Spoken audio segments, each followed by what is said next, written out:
Kefa Obogi.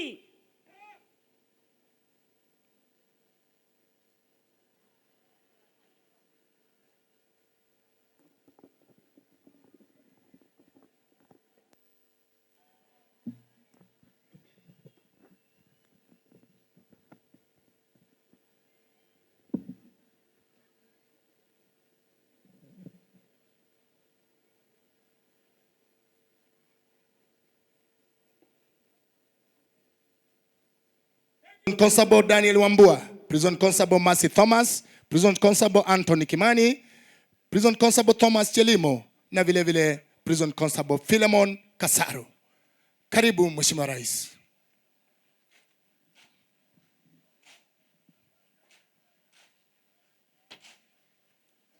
Naomba tusimame wanapoomba ruhusa.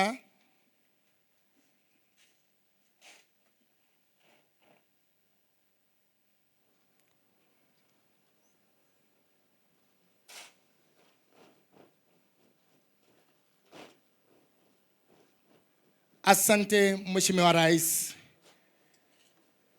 Vile vile Mheshimiwa Rais amekubali onyesho kuanza kimya kimya. Hawaongei hawa, hawatoi amri. Hivi sasa vijana hawa wote ni 200 Mheshimiwa Rais, ambaye wataendelea na onyesho. Baridi hili la kukwata na kunyamaa ni kuwa na afya njema, kuomba Mwenyezi Mungu, kula vizuri na kuwa mzalendo kamili.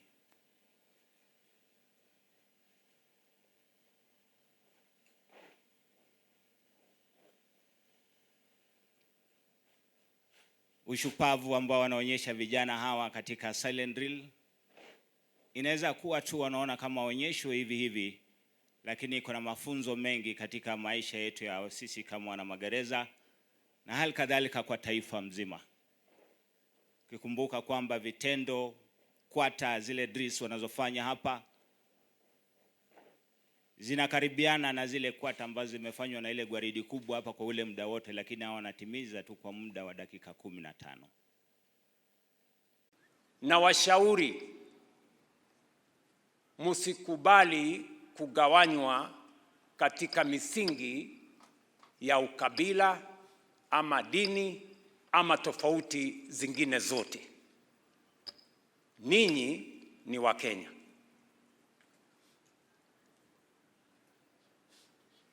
Nimesema hapa ya kwamba katika ile safari ambayo tuko nayo ya kubadilisha taifa letu la Kenya, tumesema ya kwamba tunataka kujenga barabara zaidi, tunataka kujenga airport na kujenga reli, tunataka kujenga mabwawa ya maji ndio tuondoe mambo ya njaa katika taifa letu la Kenya, tufanye irrigation.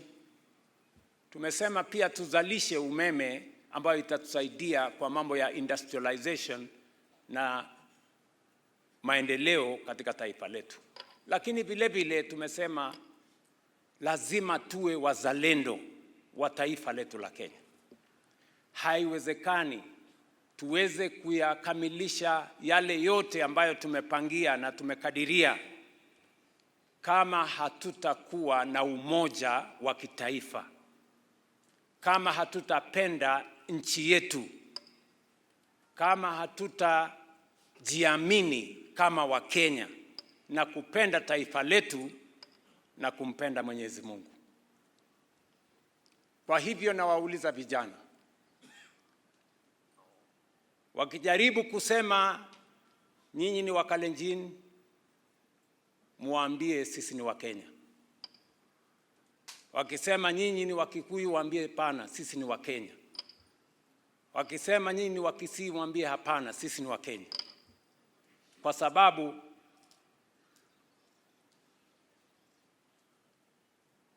unity in diversity is what will make our country grow, is what will make our country make the necessary steps. Na wauliza vijana wa taifa letu la Kenya, nyinyi mliosimama mbele yangu na wale wasio hapa, mujiamini, tuamini taifa letu la Kenya, na tujue taifa letu la Kenya ni nyumbani kwetu sote. Together, tukishirikiana pamoja, tutashinda kama Wakenya. Mnapochukua nafasi yenu katika ujenzi wa taifa letu la Kenya, mjue ya kwamba vile tumefanya hapo nyuma kuhakikisha kwamba officers wetu wote katika sekta hii ya usalama wanapata haki yao kulingana na mchango wanaotoa katika kulinda mali na maisha ya taifa letu la Kenya. Nimesema ya kwamba June mwaka huu tutakuwa na phase 3 ya kuongeza mishahara ya prison officers kama vile tunavyofanya katika zile services zingine. Vile vile ninaelewa ya kwamba officers wengi wanaishi katika makazi ambayo ni duni, na sababu hiyo ndio tumetoa pesa kama serikali kujenga upya nyumba za officers wetu kuishi. Nyumba 5,000 za kwanza zinaanza mwaka huu, na ndani ya miaka 4 ijayo tutakuwa tumejenga nyumba 28,000 kuhakikisha kwamba officers wetu katika sehemu zote za taifa letu la Kenya wanakaa katika makazi yanayofaa. Niwashukuru sana kwa mchango wenu katika upanzi wa miti katika taifa letu. Idara ya Correctional Services, prisons hasa, wamechangia sehemu kubwa kwa miche ambazo zinatumika katika upanzi wa miti. Tumekubaliana ya kwamba mwaka huu target yetu ni kupanda miti milioni 800 kati ya sasa na Disemba mwaka huu, na wizara ambayo inahusika na mambo ya misitu ndio itaongoza kazi hiyo, tukijumuisha serikali nzima, serikali ya kitaifa ikiwemo serikali ya county na Wakenya wote katika sehemu mbalimbali ya taifa letu la Kenya. I am delighted to join you today as we celebrate the achievement of 3,862 officers, young men and women who have successfully completed 9 months of rigorous training. This auspicious occasion underscores the government's firm commitment to strengthening and transforming our criminal justice system into one that upholds the rule of law, protects rights, and advances progressive reforms to enhance public safety. As the country's latest cohort of recruits, you are joining a disciplined service whose mandate extends beyond the safe custody of prisoners. Your duty is to strengthen social order, support the administration of justice, and help build safer communities across our republic. This remains the cornerstone of our national security and service delivery. As you are aware, we have embarked on an ambitious national transformation journey in our plan to transform Kenya into a first-world economy. Critical to this journey are three very vital enablers: education and human development, unity and patriotism, and of course, peace, stability, and security. It is on this third enabler of peace and security where you as prison officers play a critical and indispensable role by ensuring the safe, human, and secure custody of offenders, maintaining order within correctional facilities, and supporting the rehabilitation of those entrusted to your care. You form a vital pillar of the national security architecture. Your vigilance, discipline, and professionalism help prevent threats from taking root, reinforcing public confidence in the justice system and contributing directly to a peaceful and stable Kenya. I therefore take particular pride in the implementation of salary increments for officers of Kenya Prison Service with the recommendation of the Maraga Task Force report. Following the implementation of Phase 1 and Phase 2 of the salary review, the entry pay for a prison constable has risen by 36%, while the maximum point of salary scale has grown by 24%. Phase 3 of the salary review will take effect on the 1st of July this year. This is clear evidence of the government's sustained resolve to ensure that welfare and motivation of our correctional services is upheld. In line with my earlier directive, the Ministry of Interior and National Administration is also fast-tracking the finalization of the Correctional Services Bill and Policy. I am pleased to note that the process is firmly on course for Cabinet consideration in April 2026. I am equally pleased by all Kenya Prison Service staff who are now guaranteed access to healthcare services throughout the country in the Comprehensive Health Insurance Scheme under Social Health Insurance Authority. Ladies and gentlemen, the registration under SHA is a priority and stands at all prisoners now have been registered 56%. It is my instruction that every prisoner must be enlisted in SHA so that whenever they get sick, they must receive as good medical attention as all of us.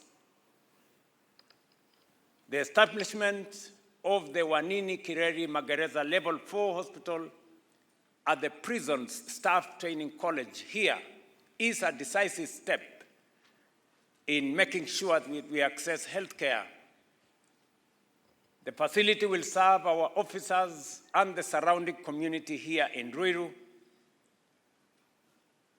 and it has now been officially handed over, and its operationalization is underway.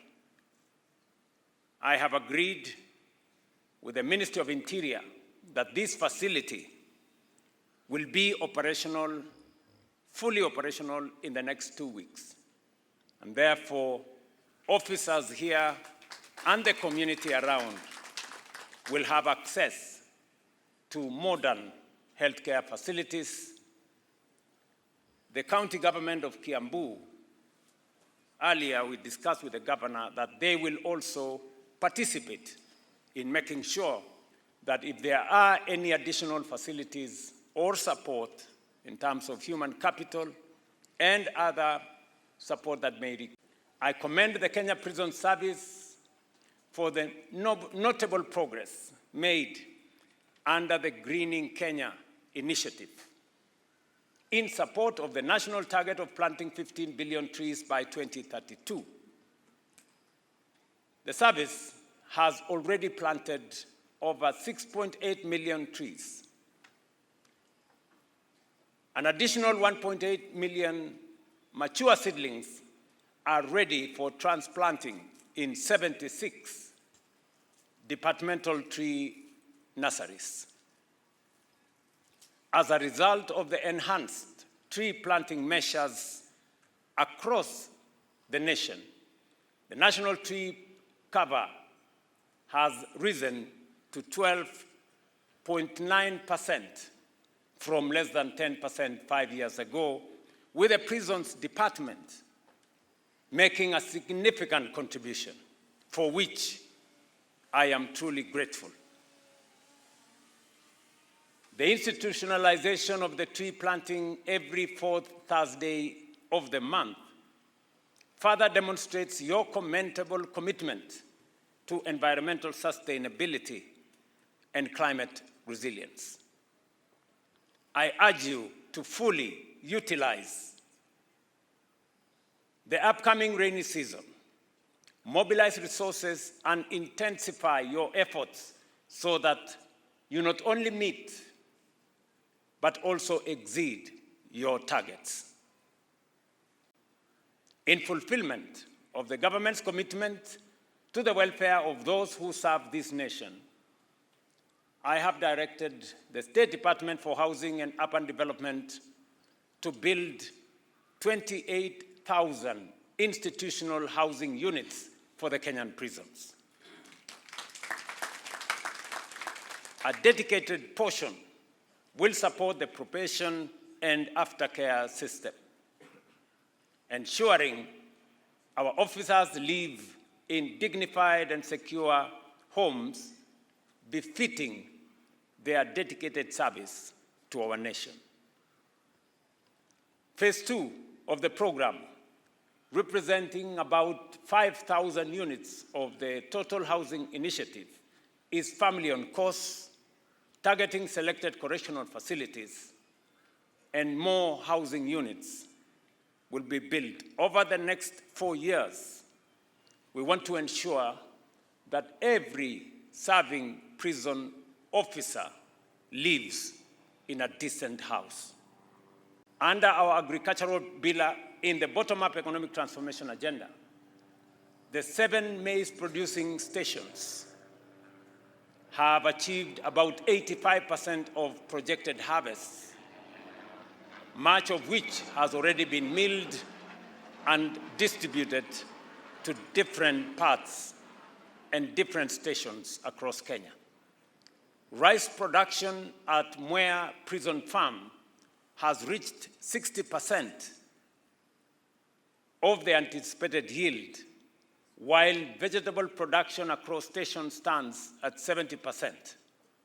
These gains underscore our steady progress towards food security and agricultural sustainability within the prisons service. Through these initiatives, the Kenya Prison Service continues to strengthen our nation's resilience, self-sufficiency, and food security. In line with our digital transformation agenda, the State Department of Correctional Services has made significant progress in developing the integrated correctional information management system.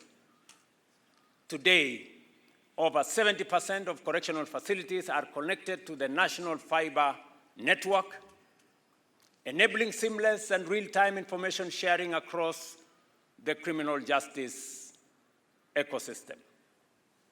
This integration is already enhancing efficiency, strengthening coordination, and reinforcing transparency and accountability. As you join the public service, I urge you to embrace your solemn duty to uphold the law, safeguard society, and rehabilitate inmates with professionalism and integrity.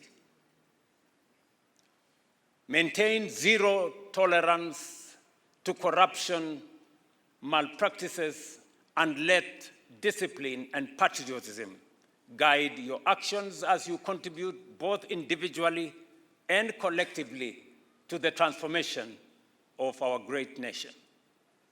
A country cannot be judged by how it treats its senior citizens, but how it treats the lowest in the society. Your Excellency, ile kazi unafanya kuboresha magereza, kuboresha wale ambao wanafanya kazi chini, inamaanisha kwamba unatimiza ile mpango yako ya bottom-up economic transformation agenda.